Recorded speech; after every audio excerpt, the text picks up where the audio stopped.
Good evening, and welcome to another edition of Economically Empowering Our Communities. I'm your co-host, Marcus Wallace, and as always, riding shotgun with me is Mr. Socrates Garrett. How you doing, Mr. Garrett? Doing fine. I always told you riding shotgun is a dangerous position to be in. Man, we're gonna ride double barrel shotgun then in that case. Listen, before we get started, I want to first thank you for riding this thing solo last week by yourself. You know, of course, I was at a very important conference that, hopefully will benefit all of us business people in the state of Mississippi. And so I want to thank you for handling that on last week. And was at a very, very impactful conference. Really was. And so this was the Mississippi Municipal League? Right, Mississippi Municipal League Conference, which is held every year. The big conference is normally in the summertime on the coast, and then they have a winter conference that's usually here in Jackson.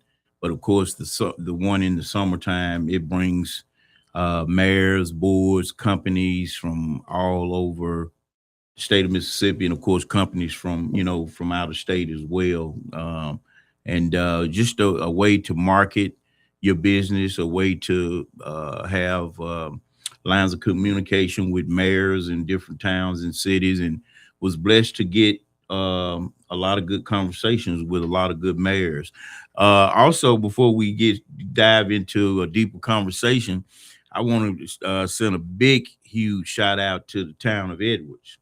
Of course, I'm homegrown from Edwards, Mississippi, and anytime Edwards, is in bright lights and shining, I'm always happy. But man, Edwards was awarded the Municipal Excellence Award in the category of economic development and infrastructure among small rural towns. And I don't think, and I stand to be corrected, but I don't think Edwards has ever won an award of that magnitude.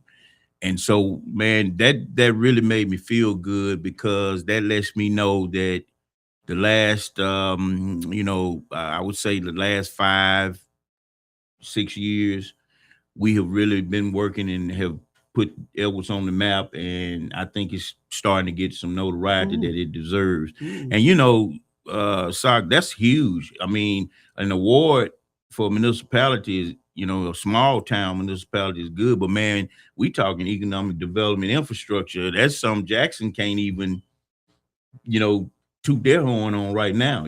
So to me, that was big. So I would definitely want to give a shout out to the mayor and the board, and also the citizens of Edwards. They know that even though I'm not the mayor, I'm still rocking with them like 8 flat tires, and so I definitely want to send a shout out to them on that. Who's the city clerk down there? Well, Arcamia Hunter, who was the deputy clerk when I was there, is now the city clerk. Miss White.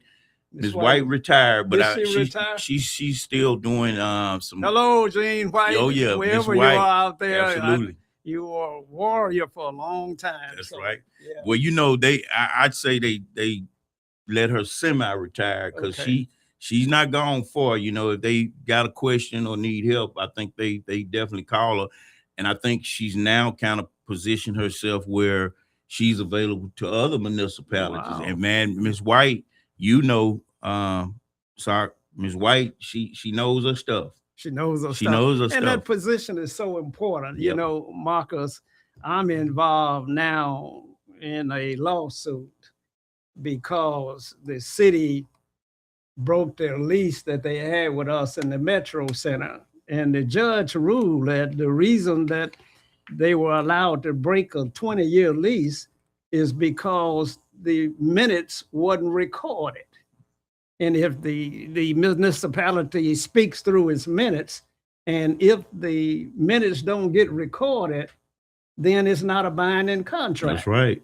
And then the judge said, this is tough, it's hard, but the business people are responsible to make sure that the city records its minutes.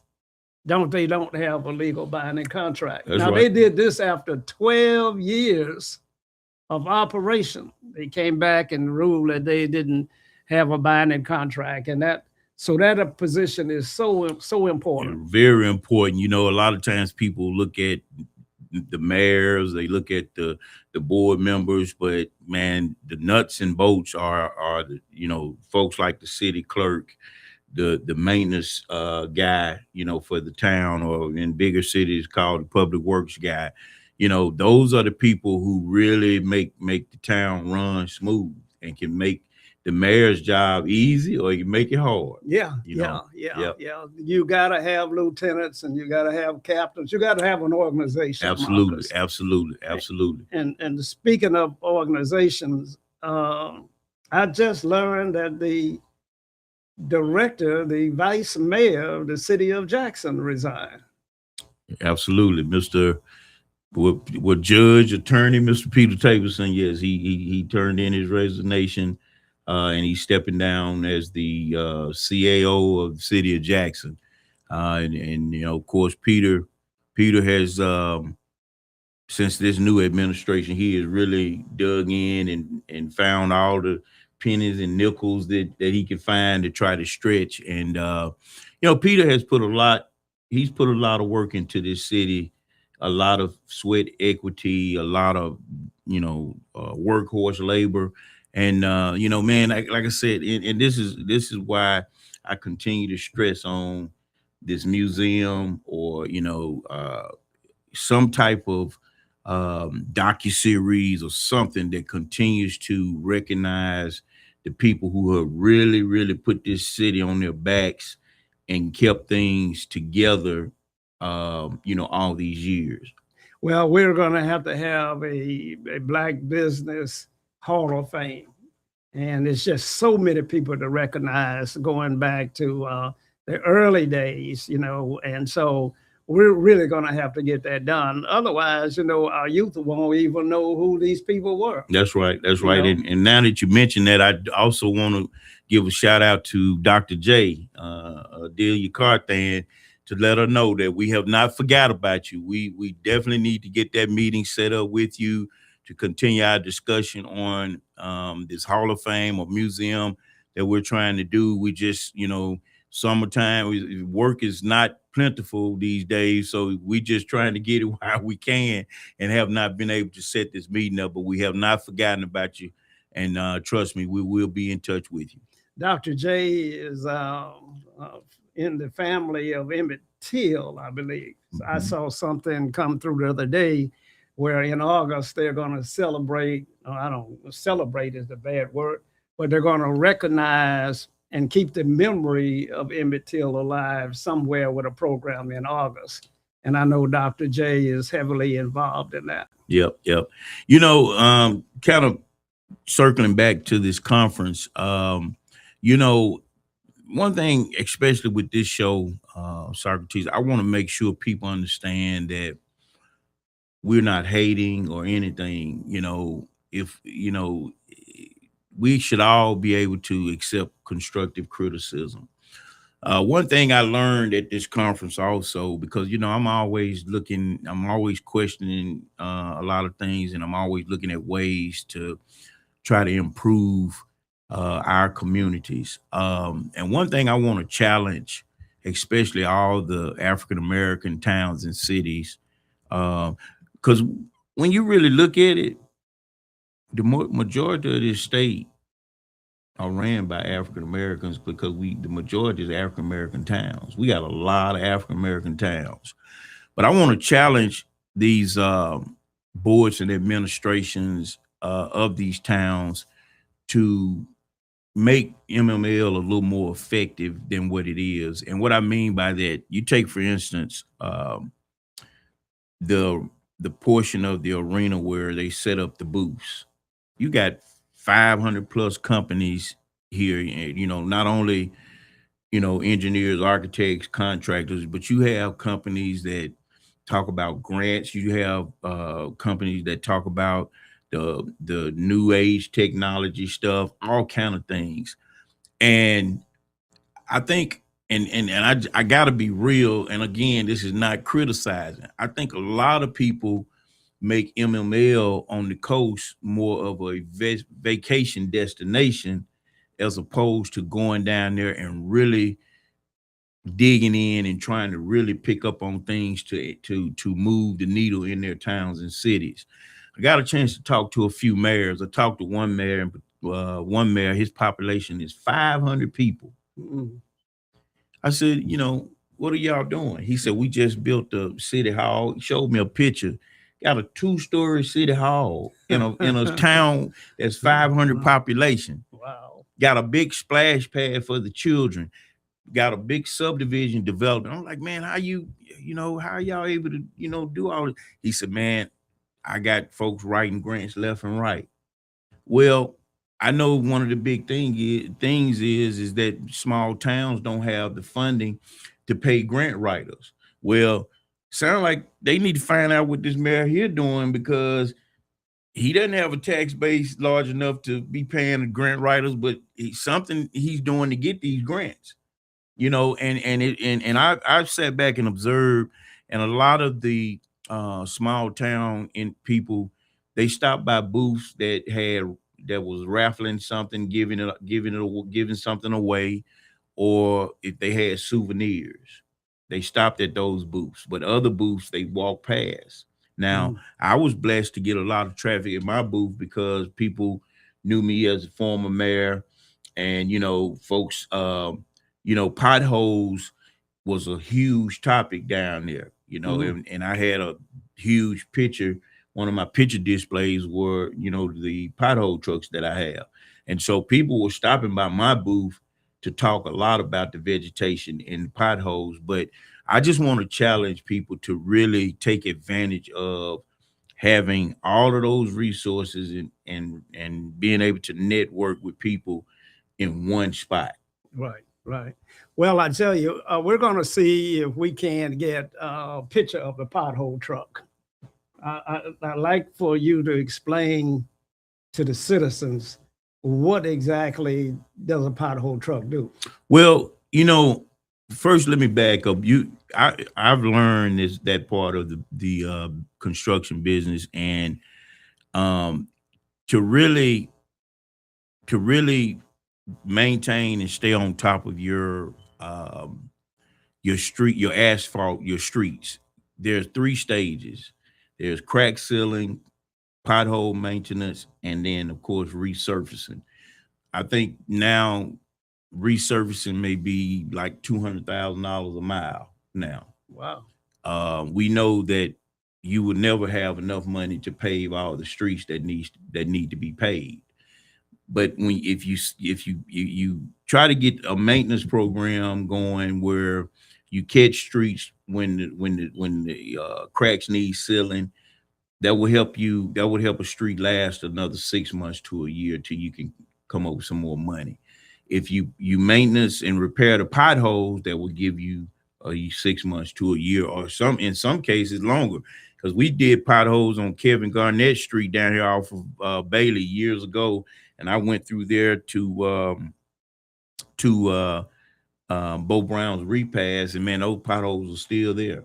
And I mean, the repair is still there, and of course, and so years ago when we did potholes, we could only go to the plant and get probably about a half a ton, because by the time we made it back to Jackson, the asphalt had gotten a little hard. Well, the advantage of these trucks that I have and one other company, African American company, has here in the city, which is Donaldson Construction, these trucks have a 6-ton oven on the back of them. So when you get the asphalt, it stays hot the whole time you're repairing holes. So you're able to repair possibly 20 potholes in that day, depending on the size. So you go to the asphalt plant and you purchase the asphalt. Right. I guess there are various grades of asphalt. With the hot mix, you see some folks putting cold mix in, and I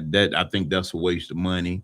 They got this concrete mixture that they put in these potholes, which I think it stays, but the appearance doesn't look good because it looks like a polka dot street. Right. But this hot mix is always going to be the best method, because you're able to tack it in and bond it in with the existing asphalt.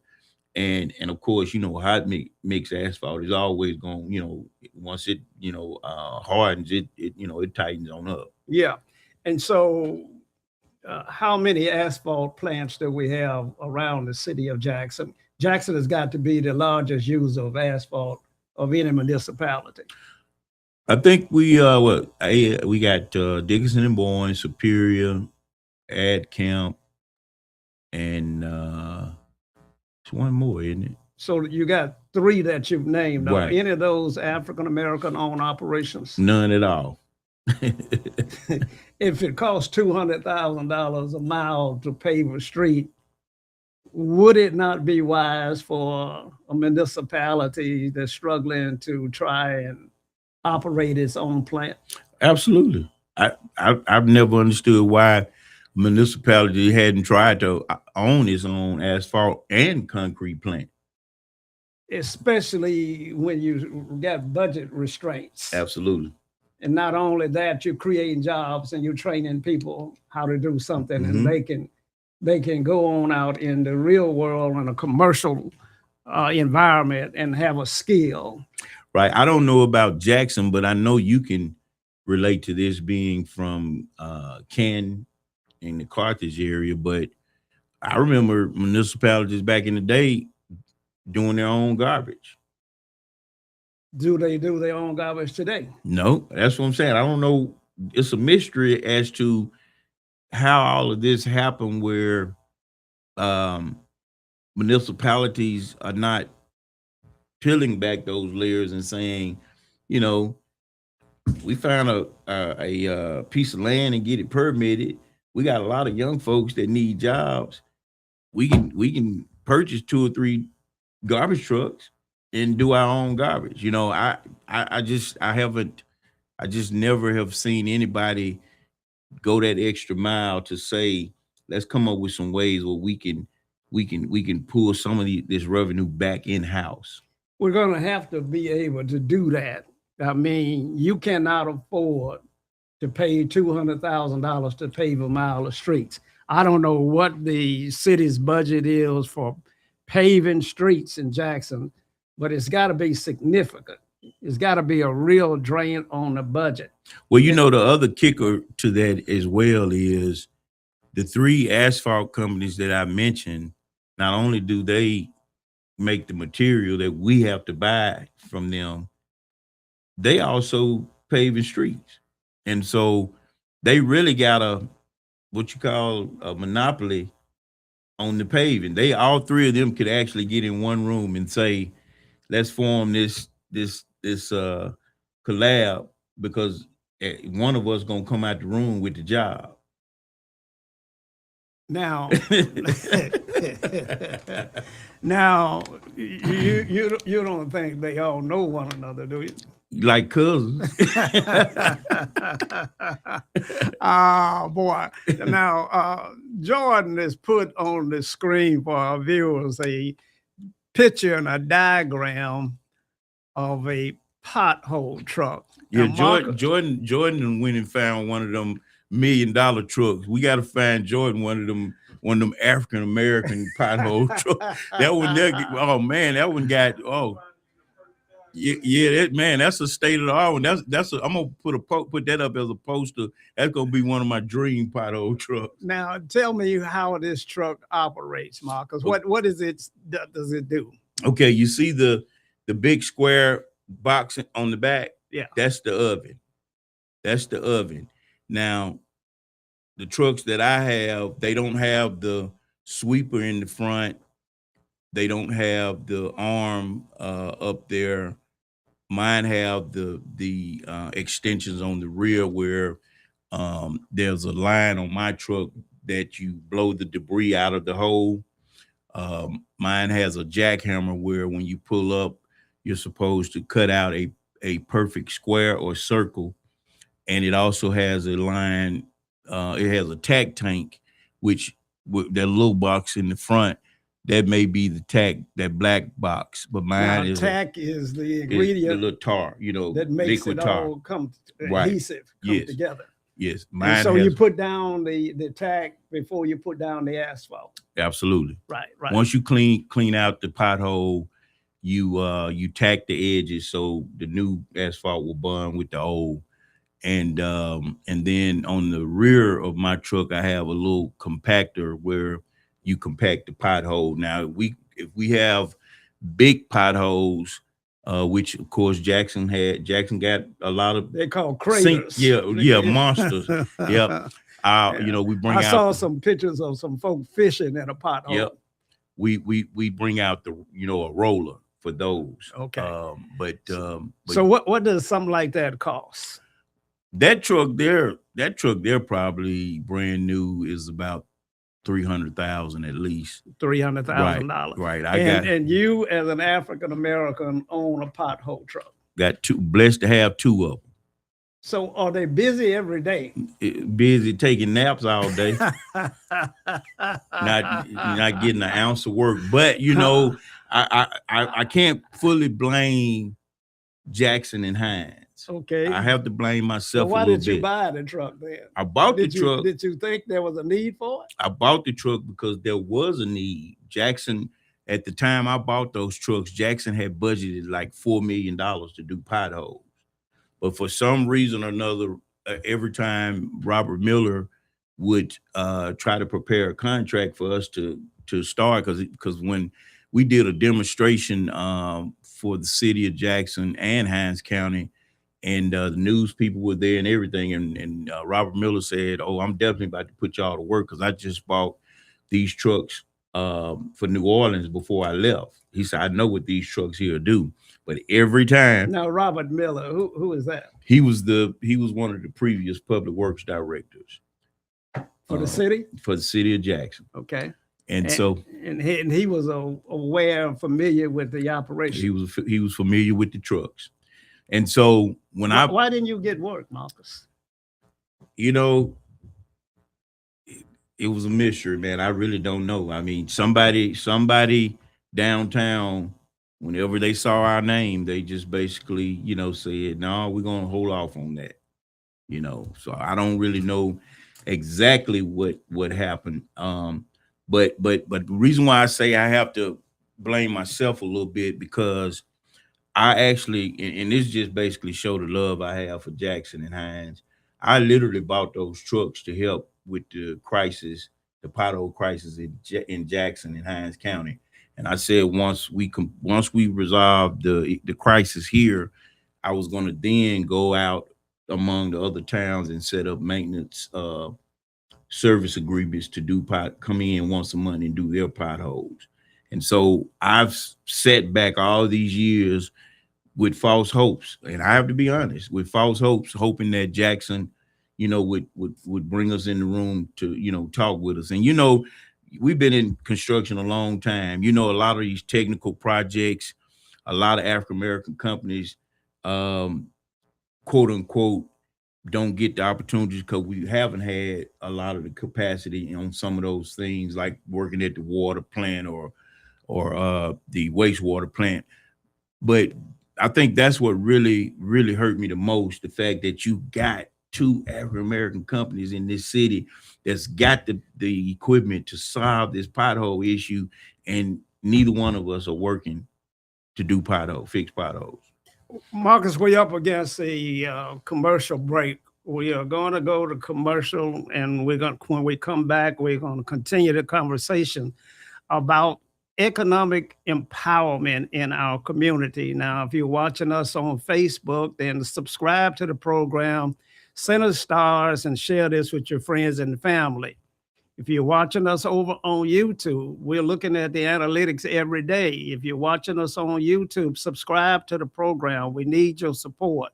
Now, you can find us on TikTok. You can find us on Twitch, YouTube, Facebook, Instagram, almost anywhere. So this kind of content and this program is not one that you're going to see on any other network. We're going to deal with some really disappointing, heart-wrenching issues when we come back. Going to talk about crime in the city of Jackson, amongst other things. Stay tuned. We'll be right back. Socrates Garrett ENT.com is a diversified firm specializing in recycled aggregates and crushed concrete. Socrates Garrett ENT.com's recycled materials provide the construction industry with significant economic and environmental benefits by recycling clean concrete rubble into M.Dot grade rock materials. Recycled aggregates and crushed concrete can be applied to driveways, road construction, bank protection, parking lots, general bulk fills, and more. By using Socrates Garrett ENT.com's crushed concrete products, anyone from homeowners to general contractors can help reduce landfilled concrete waste, conserve natural resources, and gain significant economic savings on materials and disposal costs. For more information, please call 601-896-0084 or visit us online at SocratesGarrettENT.com. Have you had your Earth Blend coffee today? At Earth Blend Coffee, we take pride in offering you the very best of beans across the world, blended and roasted to perfection, giving you superior quality and satisfying and flavorful taste. Experience the world in one cup with Earth Blend Coffee. To order, visit earthblendcoffee.co now. And we're back. We're back again. Welcome to Economically Empowering Our Communities. Mr. Socrates, now we just talked about potholes a little bit, but I want to kind of change it a little bit, subject matter, because I've sat and observed a few things on your end as well. Right. And man, I come over and check on the equipment and start it up from time to time. And a couple times I've been over here, man, I've seen stockpiles of concrete rock so high the airplane can actually sit on it. And the listening audience, for those of you who may not really understand how this works, a lot of those rocks are used when it's time to asphalt, right, create roads and bridges. And the state of Mississippi has a lot of that material that they need and use. Have you what kind of calls do you get? I'm not getting any calls at all. So them rocks taking naps too, just like the potholes too. They sleep, Marcus. Right, sleep. Now, I can tell our viewers that what Marcus is referring to is that we crush concrete. Now, we're the only Black firm that I know in Jackson that's currently crushing concrete. When we tear down buildings, do demolition projects, we tear up streets and bridges and things of that nature, we recycle that concrete, turn it into 610 crushed concrete, and it can be used for road beds. You can put asphalt on top of it. It can be used in your foundations, on your buildings, etc. And so, the 610 limestone is so expensive to most people now are going with 610 crushed concrete. And we are a firm that's capable of not only recycling that material, but helping to reapply it and install it on all construction and road projects. But yet today, we haven't gotten a call for any material that we see advertised on this show and other shows from our municipalities. And those are the kind of things that I'm basically saying. And again, we're not taking jabs. We're not stabbing at these public officials, but we're saying somebody has got to get on the front line and start cheerleading for business. I mean, there's no reason why in a majority African-American city, county, and state that your phone is not ringing for crushed concrete that they gotta have. It's not like it's something special and we're saying you gotta use it because somebody Black. You gotta have crushed concrete. Right.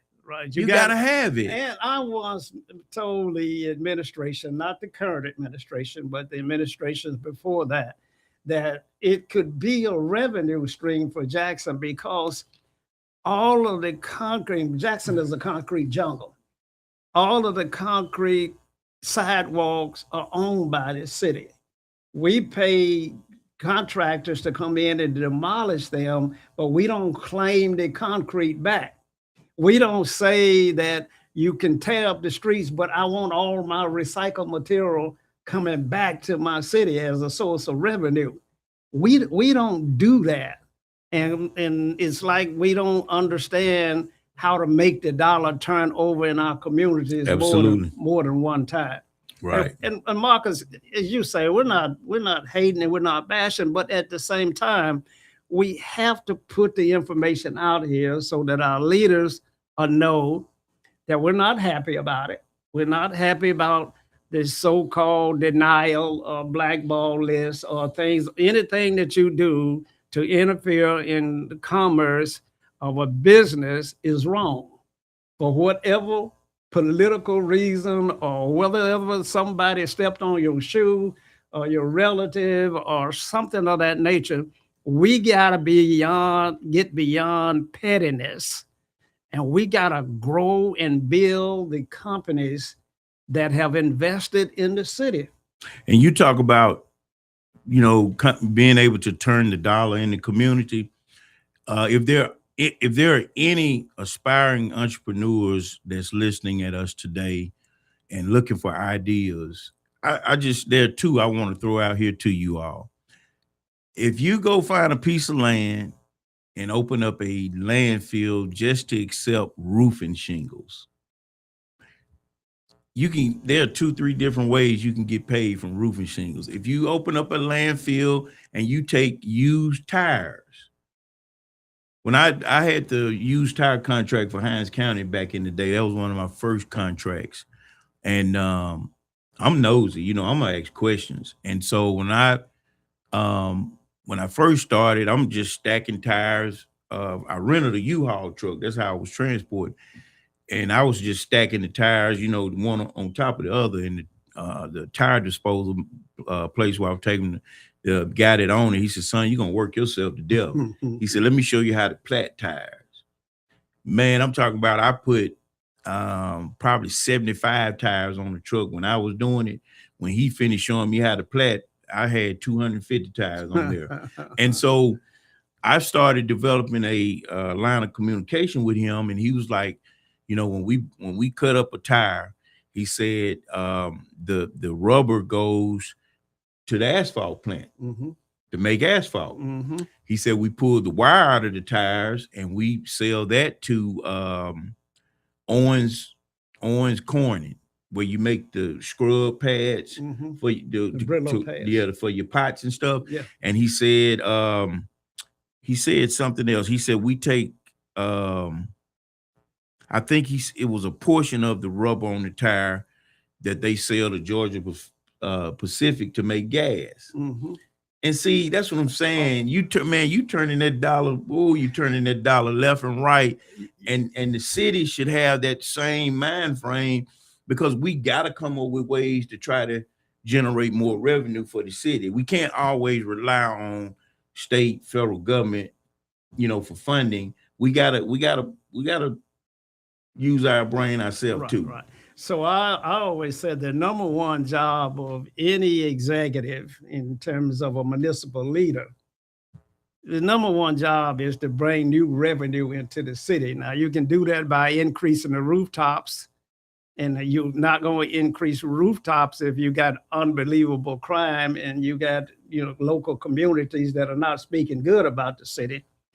And so, but you gotta find a way to do that. You can't increase property taxes beyond what people can afford to pay. You can't drive the water rates up beyond what people can afford to pay. What you're going to end up with is a ghost town.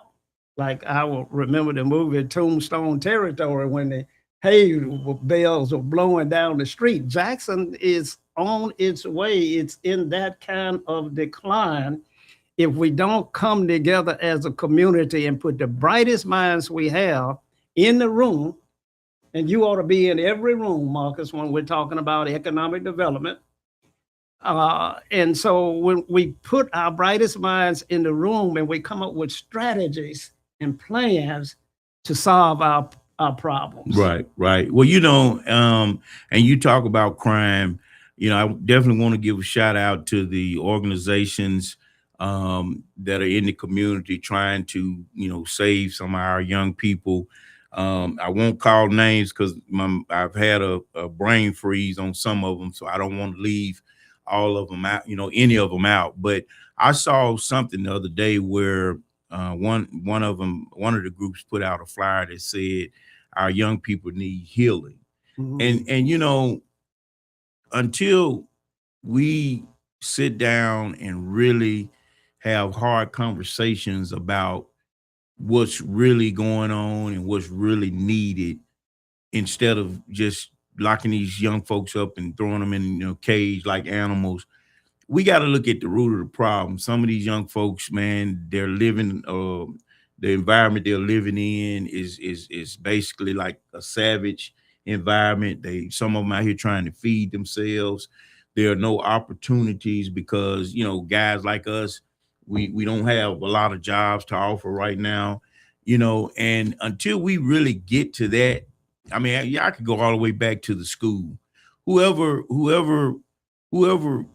made the decision to take industrial arts out of the school system and home economics, they need to be popped upside the head, because everybody's not going to be scholars. Everybody's not going to be a doctor, lawyer, professor. You got some folks that are good with their hands. I got a cousin. You couldn't find him in a classroom. You always found him in the industrial arts building in the shop. Now he's been a carpenter, finisher for about 40 years, made plenty of money. We gotta meet these young folks where they are. If you're gonna take these guns out of their hand, you gotta replace it with tools and knowledge. But we got, folks in these leadership roles. You just want to lock them up and then you all go home to your little private oasis and everything is fine. We're not gonna move the needle as far as crime in this city and this county if we don't come up with better solutions. And if you don't come up with better solutions, you're not going to impact the economy. Right. You can't do economic development with high crime. Your people have to feel safe. Mm-hmm. They have to feel safe, but you got to, as Marcus is saying, you got to go to the root cause of crime and you got to start fixing it there. You cannot arrest your way out of it. You cannot incarcerate your way out of it. You got to get in society and figure out what's going on. And I submit that poverty and crime are connected. They are in the same suitcase. And so what we got to do is find some opportunities, create some jobs. We got to put folk to work. We ought to have Black businesses, ought to have conferences on how is it and what can we do to hire our young folk. We can't put it all on government. I mean, not government's role to do everything, but government sets the example because those are the people we elected. Right. Absolutely. Those are the people who said, we have an idea. We know how to fix the problem. Well, the problem is not getting fixed, Marcus. And so we got to find a way to fix that.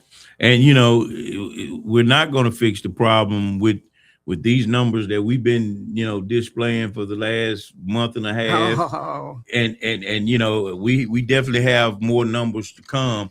Our people are actually researching the county and the city numbers as we speak. So hopefully we'll be bringing that to you all. But we got to keep hammering these state numbers for sure. Yeah, Jordan, put our numbers on the screen on economic, what the state expenditures are. While he's pulling that up, guys, the state of Mississippi, which is 40% African American, don't forget that. Some say it's a higher percentage than that, but it's 40% minimum African American, and our state spends $519,862,146 for contracting expenditures. These are the things that they buy. We're not talking about salaries and things of that nature. These are the things they buy, goods and services. Of that, 95.9%, $5 billion plus go to white men. 96% of all contract expenditures go to white men. 222 million go to minorities. But get this, 181 million out of the 222 million go to white women as minorities. So that only leaves $40 million out of $5 billion that goes into African-American communities, homes and shops. And when you don't have that kind of opportunity, when you're limited to $40 million, you can't build your community. You can't support your schools. You can't do the things that are necessary. And this is morally wrong. Now, I don't want to say it's corrupt, because corruption is running rampant in our community right now, Mark. Absolutely. But Absolutely. this is morally wrong. It may be legally the way it's being procured, but it's morally wrong. And for African-American businesses to have unused capacity is criminal. And that's the way we ought to look at that and think about that. But I don't get any calls from the board president down at Hinds County. I don't hear from the public works director down there. I haven't talked with the public works director in the city of Jackson about what can we do to build a stronger business community that will support and help the city. I'm not getting any calls from Jackson Public School Systems about demolishing buildings. I understand they demolished 2 or 3 buildings here recently. I have no idea where they even advertised for that, because I would have loved to have advertised on that project. And so what we got to do is we got to correct this by coming together, talking to one another, and building a business class. Mayor Harvey Johnson, one of your favorite people, Absolutely. said that one of his priorities was to build a strong business class. And I think he did that. Like I said, we got up to what, 34%. Those are the best numbers I've heard since I've been old enough to do business. I haven't heard. And again, we coming from numbers. We coming with the numbers. We're not. This is not opinions and how we feel. We're talking about numbers.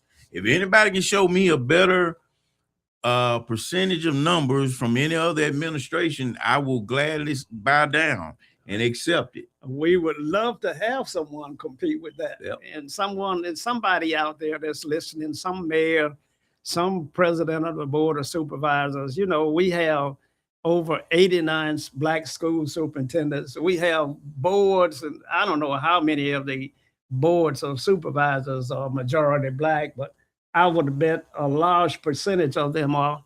And so that's where the rubber meets the road. Mm-hmm.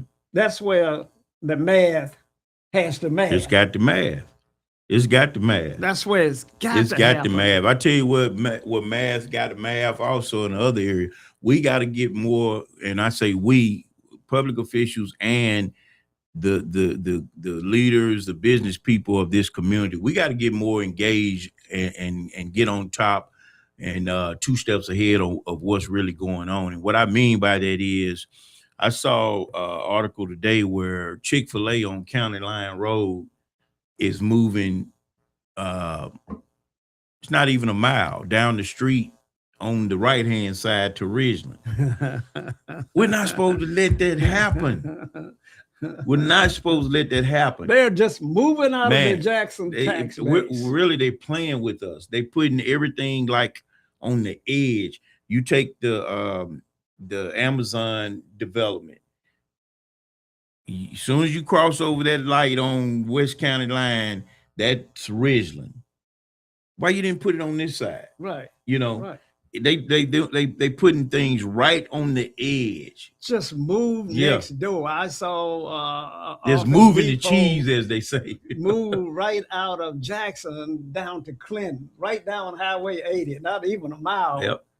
And we see them abandoning the city. Yep.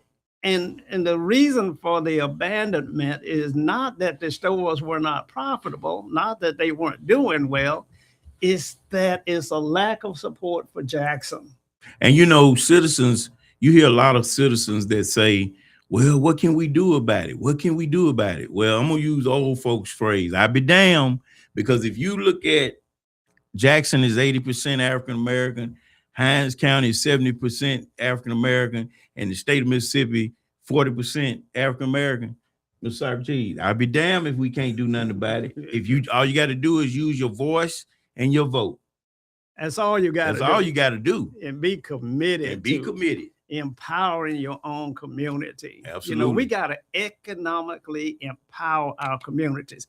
Now, Marcus, we're getting to the last segment, and I want to talk a little bit about this corruption thing that's going on. This week, we have seen two of our greatest minds plead guilty to corruption for bribery charges. Well, actually three. Actually three. Yes, sir. I think the other one was the week before or something. But anyway, we can ill afford to lose our brightest people to these traps. Now, Marcus, I'm not happy with the way the city operates in terms of doing business with Black folk and Black businesses. Ted Hennepin of the Water Authority came in here with over $600 million, and I haven't done one dime's worth of work in this city for the Jackson Water Authority. Not one dime. How much have you done, Marcus? About not one nickel. Not one nickel. This is crazy. Yep. This is crazy. And so we cannot sit here and say that we want to build our communities and continue to let people take our resources for themselves. All of these out-of-state firms in here working every day don't pay no property taxes in Jackson, don't pay any taxes of any kind, and yet they come in, grab all your resources and leave, and you're broker and poorer than you were before they even came. You know, and I tell you, if, you know, we got to start somewhere. If we could get just one political person with one of these higher seats to, you know, when situations like that happen, to just write a letter to Mr. Hennepin and schedule a meeting and say, you know, I need to see what's out of this 600 million, you know, the percentage that African-American businesses are going to get. But not only do that, follow up with him.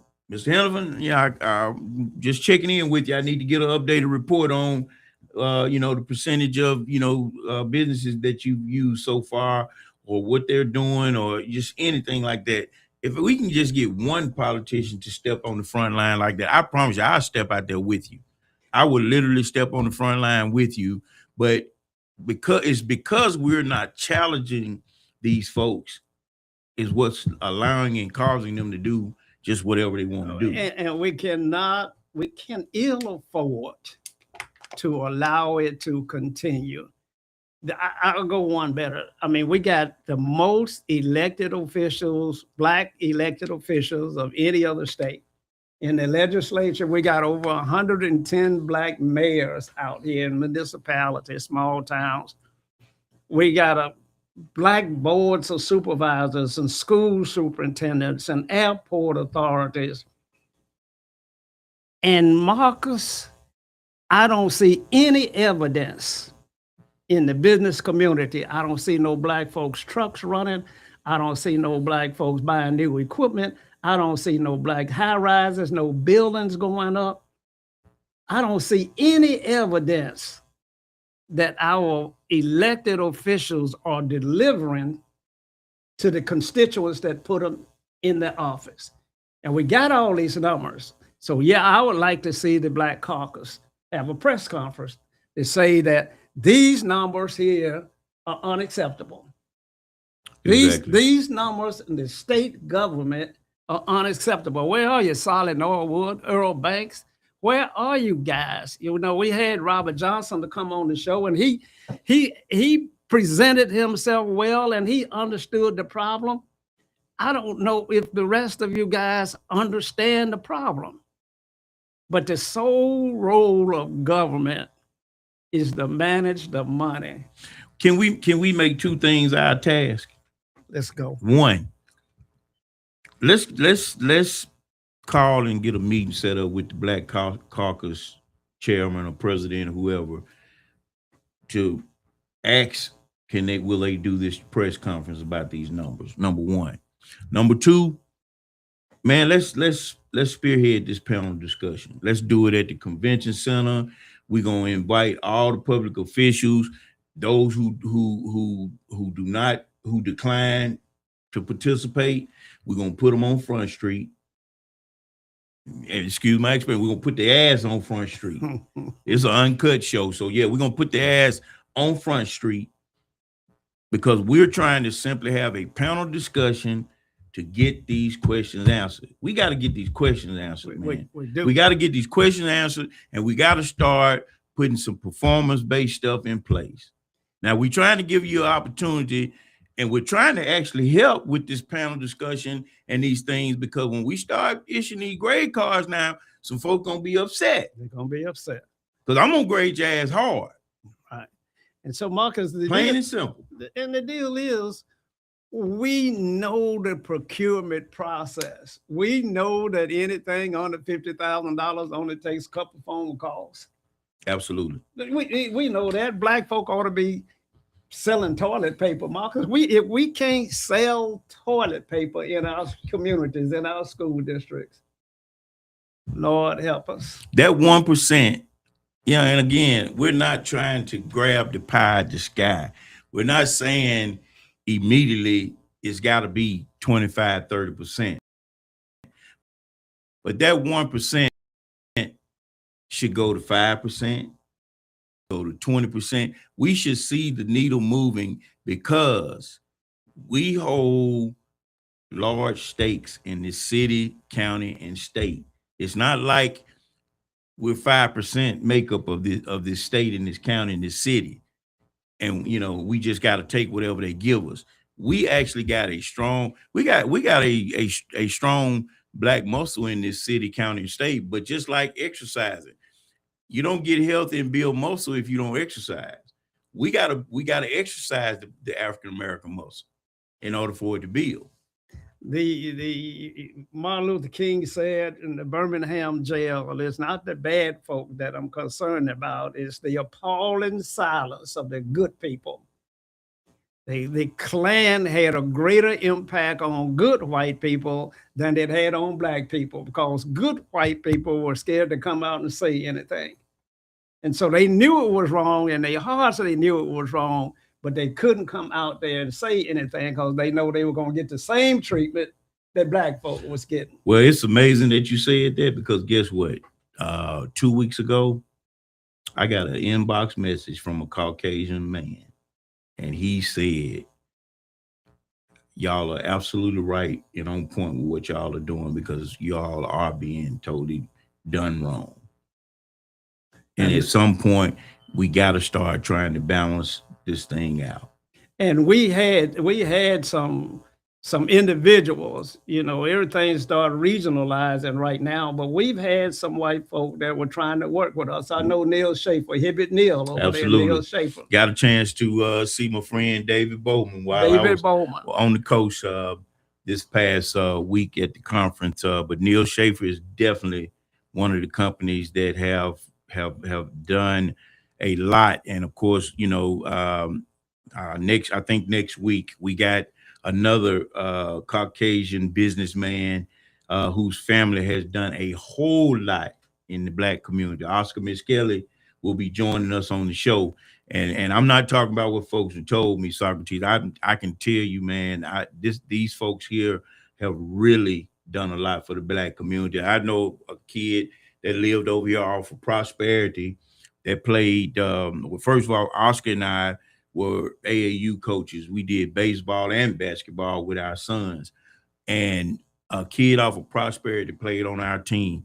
He stayed at Miss Kelly's house more than he stayed at home. There have been times, I'm talking about several times, I've called Oscar and told him, I think last year there was a young lady who was in a very abusive relationship, but she figured out a way to get her and her daughters out, and they went to a domestic shelter for a while, and she finally got her a place but didn't have furniture. All he did was picked up the phone. He said, give me till tomorrow. He called me the next day.